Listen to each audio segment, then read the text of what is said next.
So when we talk about schools covering up sexual assault, people have been saying this happens all over the place. And yeah, I agree. And today we're going to talk about another place this is happening, and that is the state of Texas. So welcome back, everyone. And if it's your first time here, just plain welcome. It's a pretty bad subject matter today because I came across a Twitter thread this week by a woman by the name of Sarah Field. She's really involved in education in Texas. She's a GOP activist there in Texas. And she had a thread about a particular bill, HB 4623, I believe. And it basically, this bill is very, very simple. It makes public schools liable for sexual misconduct carried out by school employees. Doesn't really matter what level they are, they're liable for it. The school is liable for it. And I'm kind of baffled by this bill, not because I have a problem with what it does, but how is this not already the norm? I mean, honestly, these are teachers or staff members who sexually assault or have some other kind of sexual misconduct with the student. How are they not held liable? How is that not already a thing? Buffalo is mostly about teachers covering up sexual assault, usually by students or parents at home. But to me, I don't really care where it comes from. The idea of covering this up is abhorrent to me. I'm going to have a link to Sarah's thread down below, but there's video here that a couple of them in particular I want to highlight, including one from a victim. So let's get to that one really quick. This is not necessarily pleasant viewing. It's not graphic, but for me as a survivor myself, this can be a little rough. And if you don't get infuriated listening to this, I don't know what's wrong with you.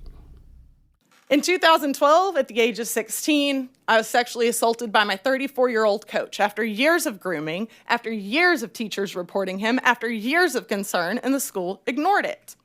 So when it came time to own up and say, yeah, we really missed this, no accountability was there.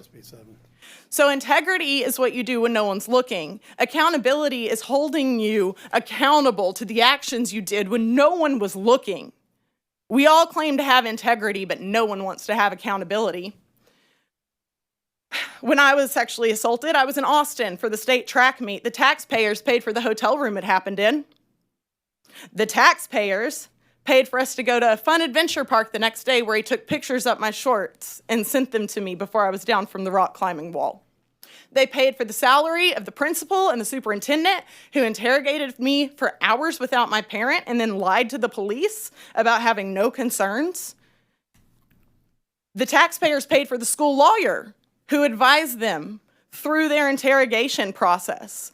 Luckily, the taxpayers did not pay for the lawyer of the individual who assaulted me. That was handled by the teachers union. So what we have in this testimony is an administrator with the advice of the school system's attorney conducting an investigation into a sexual assault and then covering it up. Hey, Angry Cops fans, unsubscribe fans, I know you guys are out there. Rich, if you're out there, I'd love your take.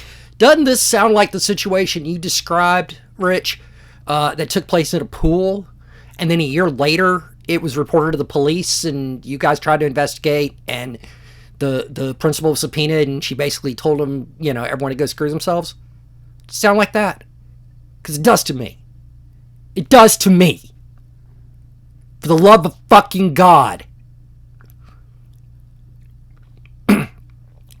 And this individual, I didn't include this part, but if you go to the thread, you'll see the full video. It was like 4 minutes long, and it's not my video.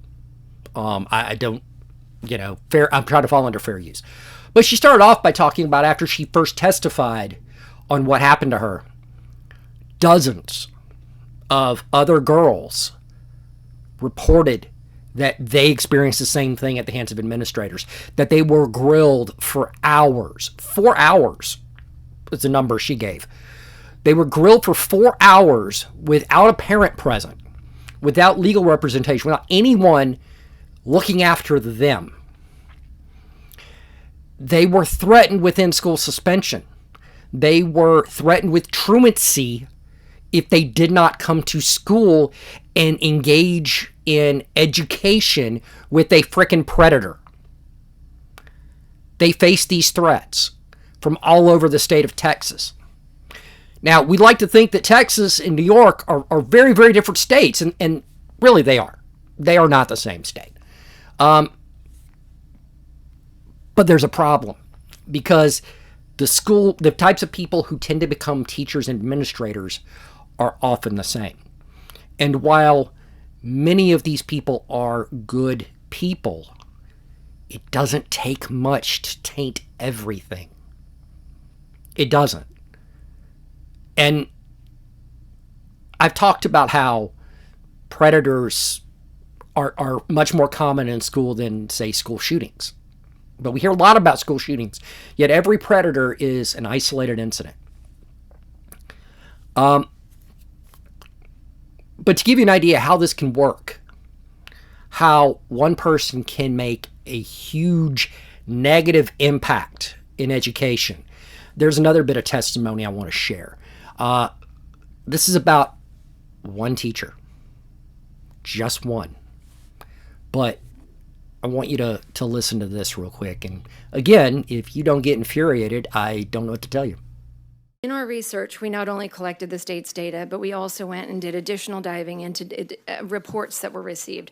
This is one report from Keller ISD. This is one of many that we obtained. I'm going to just walk you through this one. I will say this is a champion superintendent and a champion district. This is what should be done.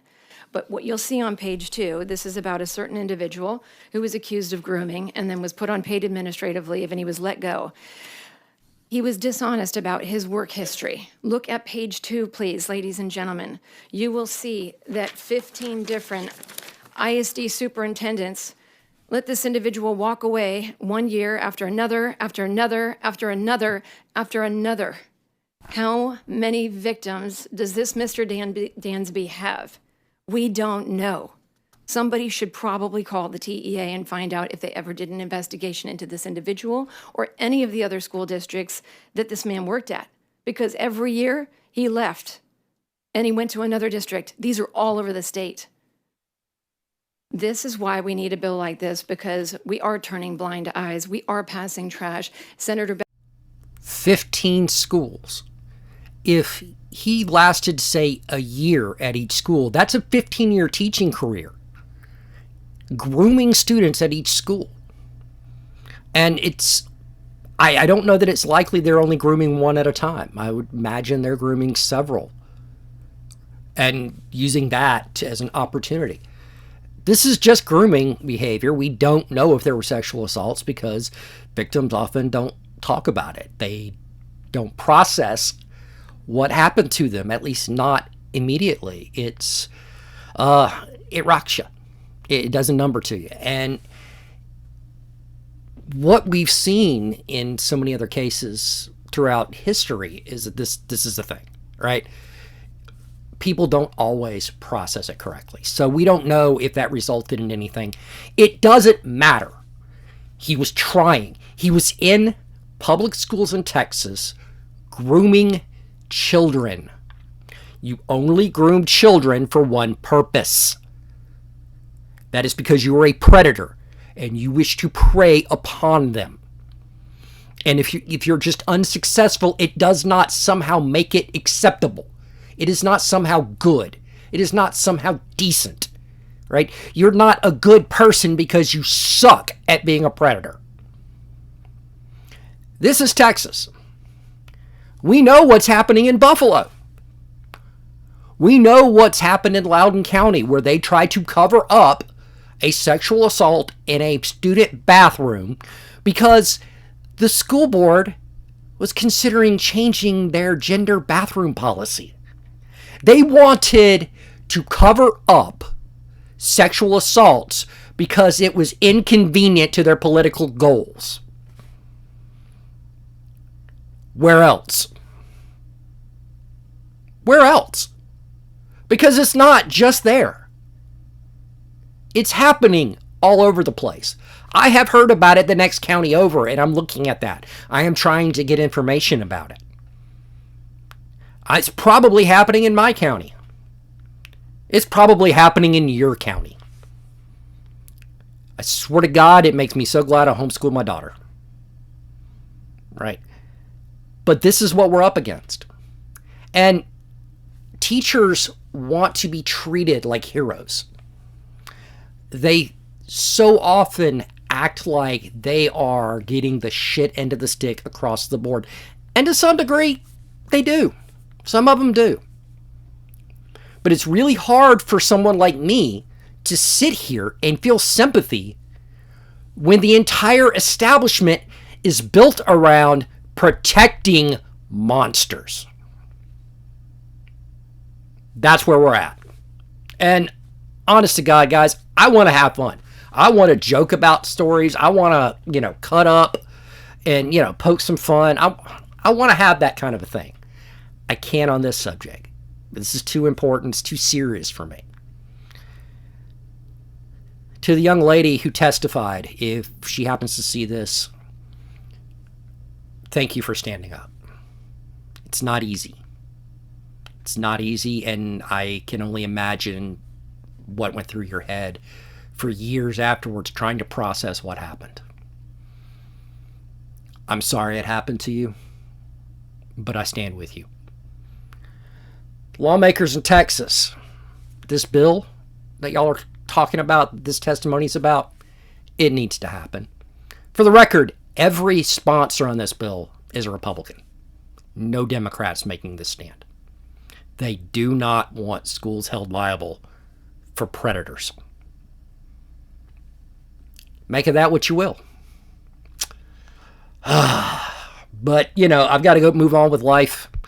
We got other stuff to do, and we got things to talk about. So I want to know, what do you think about what's going on? This stuff in Texas, what's happening? This seems a little different than Buffalo, but then again, not. There's to me, there's no difference. But is there a difference to you? I want to know, right? Tell me. As you can see, we've also got new channel memberships. Those are a thing now for us, starting today actually. So welcome aboard if you're interested. And on that note, I'm going to wrap things up, and I will catch you all in the next video.